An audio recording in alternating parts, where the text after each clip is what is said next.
Hoy comenzaré el vídeo con una pregunta. ¿Qué es la geografía? Muchos al oír esta palabra pensaréis en satélites, en planetas, otros en mapas.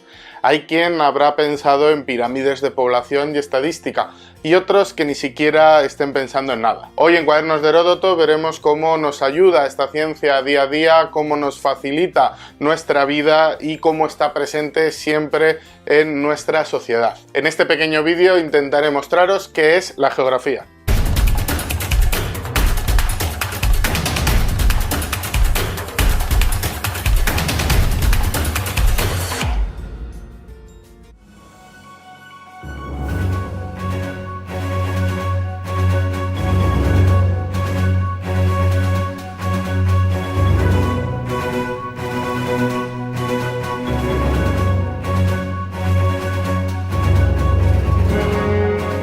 Como definición diremos que la geografía es la ciencia que se encarga de la descripción y el estudio de la Tierra, también de los fenómenos y hechos que ocurren en su superficie.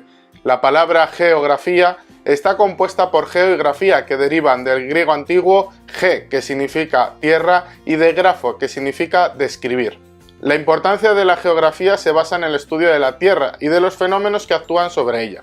Estos fenómenos son observados, descritos y analizados para comprenderlos. De esta manera, se conocen sus características, se ubican en el espacio geográfico y se analizan las causas y efectos con el fin de que puedan ser relacionados entre sí y con la población de la Tierra.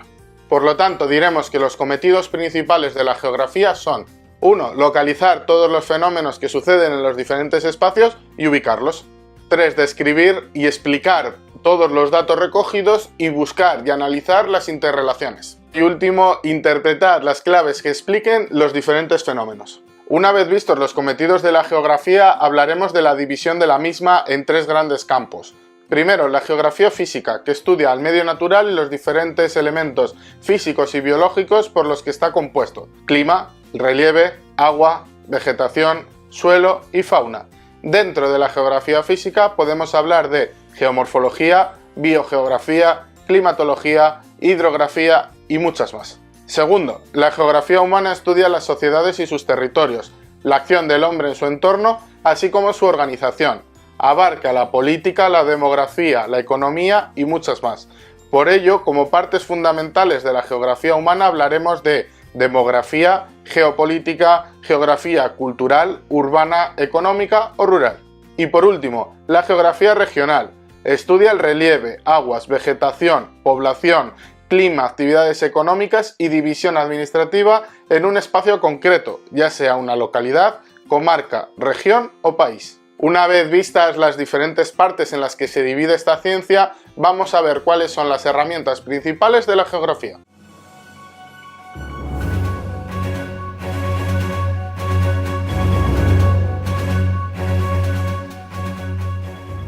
En primer lugar, hablaremos de las coordenadas geográficas, un conjunto de referencias entre las que se encuentran latitud y longitud que sitúan exactamente la posición de un punto determinado en la Tierra.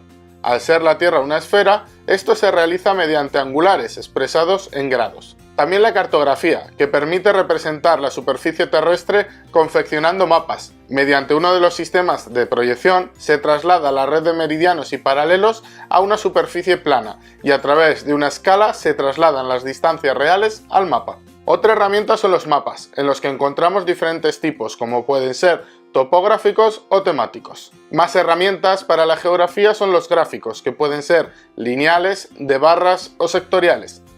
Y por último, las tablas, que son una presentación ordenada en filas y columnas de números que reflejan datos geográficos. Una vez vistas las herramientas que tiene esta ciencia, vamos a hablar un poco de su historia.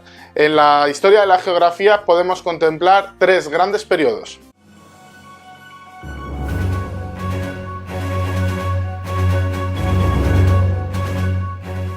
El primer periodo lo establecemos en la antigüedad clásica, ya que fueron los antiguos griegos quienes acumularon y sistematizaron sus conocimientos geográficos.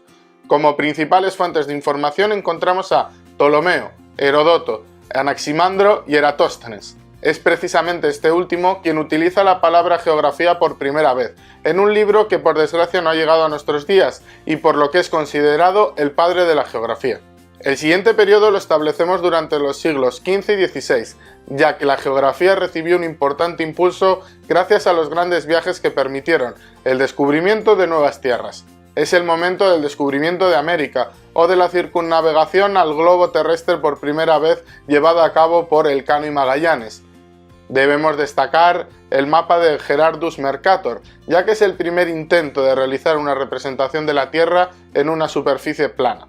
Y por último, a partir del siglo XIX, con la consolidación de la geografía, gracias a la expansión por los 5 continentes y al desarrollo de las nuevas técnicas de observación y registro de datos. El avance en tecnología como satélites o sistemas de información geográfica, que llamaremos SIGs, están generando una verdadera revolución en la geografía y en especial en la cartografía. Hoy cambiaré un poco la forma de cerrar un vídeo. Os dejaré con estas preguntas de reflexión para que penséis un poco acerca de los datos y las explicaciones que nos aporta la geografía. Por ejemplo, ¿por qué unos países son más ricos que otros? ¿Por qué las grandes ciudades del mundo no paran de crecer? ¿Dónde tienen lugar las guerras y por qué? ¿Cuáles son las zonas más contaminadas del mundo y por qué? Y por último, ¿podemos frenar el cambio climático? ¿En qué nos ayuda la geografía? Hoy, con estas preguntas de reflexión, cerramos un nuevo cuaderno de Heródoto.